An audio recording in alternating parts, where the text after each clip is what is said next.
রাধে রাধে বন্ধুরা, জয় শ্রীকৃষ্ণ। আশা করব সবাই খুব ভালো আছো, সুস্থ আছো। রাধাকৃষ্ণ সেবার আর একটা ভিডিওতে সকলকে অনেক স্বাগত। আজ আমি বানাবো আমার ছোট্ট রায়ের জন্য এক চন্দ্রিকা। আমার পরিবারের বেশ কিছু বন্ধুরা জানিয়েছিল যে রাধাকৃষ্ণ, গোপাল বা রায়ের জন্য যে জুয়েলারিগুলো বানাই তার ভিডিওটা শেয়ার করতে। তো কিভাবে বানাই বড় ভিডিওর মাধ্যমে তারা দেখতে চায়। তো আশা করি তাদের জন্য এটা অবশ্যই হেল্পফুল হতে পারে। আর অবশ্যই ভিডিওটা ভালো লাগলে একটা প্লিজ লাইক, শেয়ার, কমেন্ট করতে একদমই ভুলো না। তো চলো শুরু করা যাক আজকের ভিডিও। আর দেখো, চন্দ্রিকাটা বানানোর জন্য আমি জাস্ট কেবলমাত্র কয়েকটা জিনিসই নিয়েছি। আর যেটার উপরে বানাচ্ছি সেটা হলো রাধারানীর মাথার মাপে একটা কার্ডবোর্ড কেটে নিয়েছি, দুটোই নিয়েছি। একটার উপরে আরেকটা দেবো, তাহলে এটা একটু হার্ড টাইপের হবে আর ভালোও লাগবে। তো আমি এখানে গ্লু লাগিয়ে দিয়েছি আর তার উপরেই আমি যে গোল্ডেনের পাতা রয়েছে সেগুলোই সাজিয়ে দিচ্ছি। দেখো বন্ধুরা, এই গোল্ডেনের পাতা আমার কাছে রয়েছে, বাট এটা এমনও হতে পারে এটা অনেকের কাছে হয়তো নাও থাকতে পারে।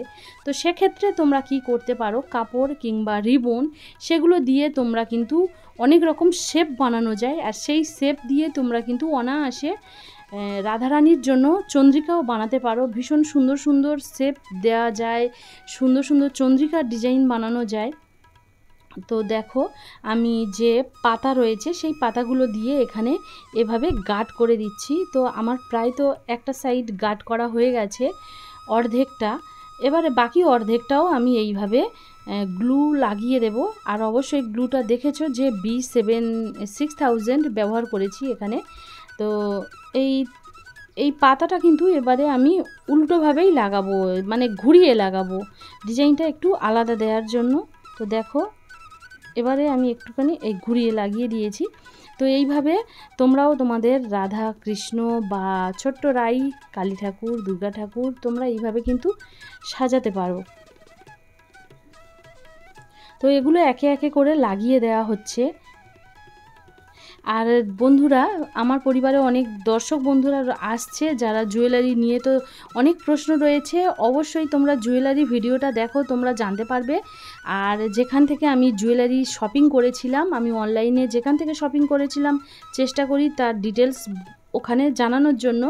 তারপরেও বলছি, আমি জুয়েলারিগুলো গোরানহাটা মার্কেট থেকে এনেছিলাম, ওখানে তার নাম্বারও দেওয়া রয়েছে, তোমরা কন্ট্যাক্ট করতে পারো সেখানে। আর এখানে আমার কিছু নয়, কারণ জুয়েলারি নিতে গিয়ে আমি অনেক রকমভাবে সমস্যার সম্মুখীন হয়েছিলাম, কিন্তু গোরানহাটা মার্কেট থেকে যখন আমি জুয়েলারি নিই তখন কিন্তু আমার কোনো রকম সমস্যা আসেনি, যেহেতু আমি অনলাইনে শপিং করেছিলাম, যেটা আমার কাছে ভীষণই হেল্পফুল হয়। তো সেই হিসেবে আমি তাই সেখানে জুয়েলারি রিলেটেড কেউ কোনো রকম প্রশ্ন করলে আমি চটপট তার উত্তর দেওয়ার চেষ্টা করি, কারণ ভীষণভাবে একটা বাজে অভিজ্ঞতা রয়েছে, যার জন্য আমি জুয়েলারি আমার মতন যাতে কারণ না অসুবিধা হয় বা কেউ না বিপদে পড়ে। বাকিটা জুয়েলারির সঙ্গে আমি যুক্তও নয়, জুয়েলারি সেলের জন্য আমার কোনো লাভ নেই, কেবলমাত্র ভগবানকে সেবা করতে চাই আর অন্যজনও যেন সেবা করতে পারে তার সুযোগটা করে দিই। তো দেখো, কথায় কথায় আমার কাজটা কিন্তু এগিয়ে গেছে। পাতাগুলো লাগিয়ে দেওয়ার পরে তার উপরে স্টোন দিয়ে আমি আবার গ্লুর সাহায্যে সেগুলো আটকে দিয়েছি। তো একটা কভার করা হয়ে গেছে। এবারে আরও আরেকটা যে কাগজ নিয়েছিলাম, কার্ডবোর্ড, তো তাকে এবারে তো রাধারানীর মাথায় বসবে সেরকম ব্যবস্থা করতে হবে। তো জুয়েলারি বানানোর জন্য আমি যে জিনিসগুলো আনিয়েছিলাম সেখানে এই যে পিনগুলো থাকে, হেড পিন, আই পিন, কত রকমের পিন থাকে। তো সেই পিন দিয়ে আমি একটু হাতের প্রেস দিয়ে বাঁকিয়ে নিই আর সেটাকে এখানে বসিয়ে দিই। আর একই গ্লু দিয়ে তার উপরে আমি এটাকে আস্তেভাবে বসিয়ে দেবো। দেখো, আর অবশ্যই গ্লুটা একটু হার্ড হলে ভালো হয়, কারণ গ্লুটা সঙ্গে সঙ্গে কাজ করছি, আর গ্লুটা যদি অনেকটা বেশি সময় নিয়ে যায় তাহলে একটু অসুবিধা হয়ে যাবে। তো দেখছো, গ্লুটা লাগানো হয়ে গেছে। এবারে এটাকে খুব সাবধানে, কারণ এখনও পর্যন্ত এটা বেশ নরম রয়েছে, আর এটা এইভাবে বসিয়ে দেব। এবারে এটাকে সম্পূর্ণ ড্রাই হওয়ার জন্য ছেড়ে দেব। তো দেখো, কমপ্লিট বানানো হয়ে গেছে। তো ভিডিওটা তোমাদের কেমন লেগেছে অবশ্যই জানিও। ভালো লাগলে লাইক, শেয়ার, কমেন্ট করতে একদমই ভুলো না। রাধে রাধে।